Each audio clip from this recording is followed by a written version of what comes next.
Oh, she's so cute. Well, finally, tonight there is a new bittersweet novel about the unconventional love between two damaged people. I spoke earlier with Arise News book editor Marva Allen about that book and other new releases. Marva, it's always good to see you. You too, Debbie. You always bring us some great reads, and this first one looks really interesting, and it's called Loving Donovan. Loving Donovan. This is a really interesting book. Bernice McFadden is the author of 9 books, and this book was actually originally published in 2003.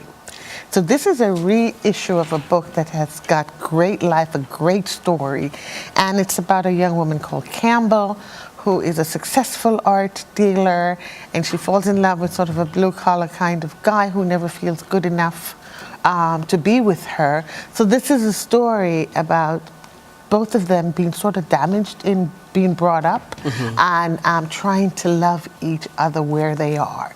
And all of the things that intrude, and you know how that is when you can't pay for the dinner or, you know, something of that nature. The man feels a little emasculated and it starts, you know, having dastardly acts and behaving badly, and the relationship ends and you don't know why.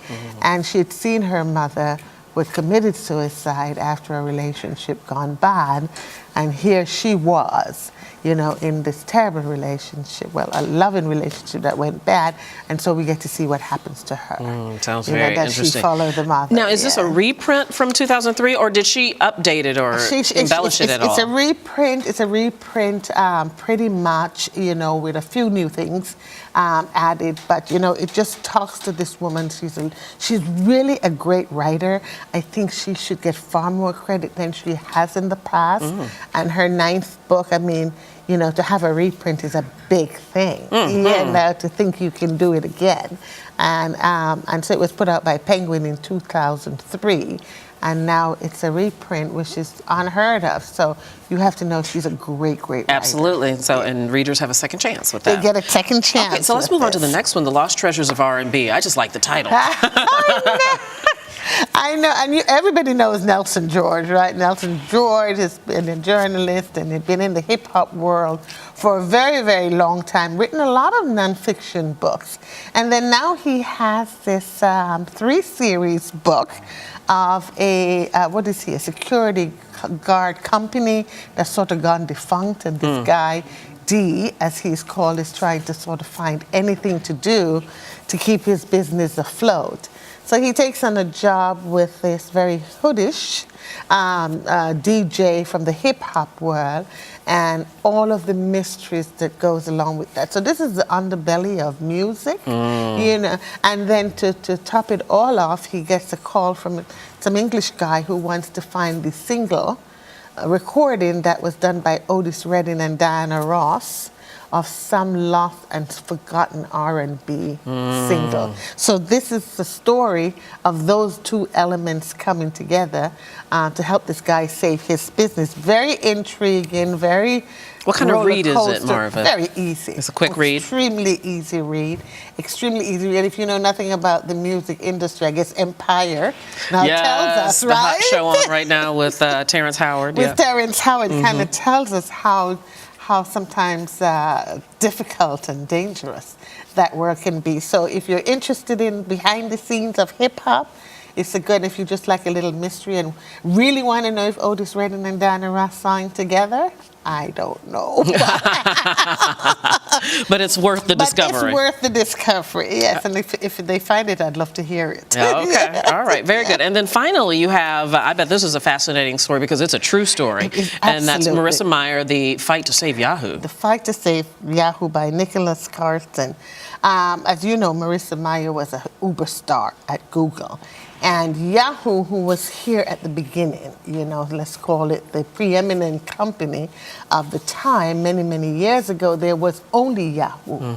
And of course, this is sort of the story, what happens when corporate leaders lose sight of the vision, of their core vision, and what it is they were there to do.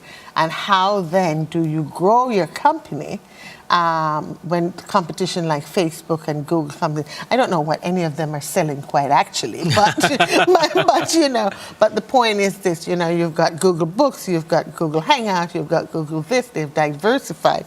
So after a revolving door of CEOs, they brought in Marissa Myers to try to fix this company. She's been there 2 years now. The jury is still out as to whether or not Yahoo is fixable, but she is giving it her darndest, and I guess she's bringing over some of the expertise that she had at Google, bringing that to Yahoo. So the jury is still yet out, but it is a great story. It is a great story for corporate leaders. It's a great personal story. And I imagine it'd be a good story for professional women who are trying to make it in the corporate world. Especially in the corporate world and in that niche market of technology where still very few of us remain, as women. So it's really great to see this young woman take on this challenge, and I'm wishing her well, although I'm just about had enough of the internet just about now and Facebook. I know the internet has taken over the world quite literally. And everything else, but I wish her really great well. And Nicole Carson has done a really great job, not only painting the picture of who she is and how she came out of her school and went into Google, this young titan. And it's always great to see young titan women, isn't it? Absolutely, and it's cool to read this now and sort of watch it unfold in real time because this battle is happening as we speak. As we speak, Right. So we hope she stays there and the door shuts behind her and she does something wonderful to recapture the core vision of Yahoo. All right, very good, Marva Allen. It's always to hear your winner. Always good to hear your winners. Thank you, ma'am. Thank you. See you later.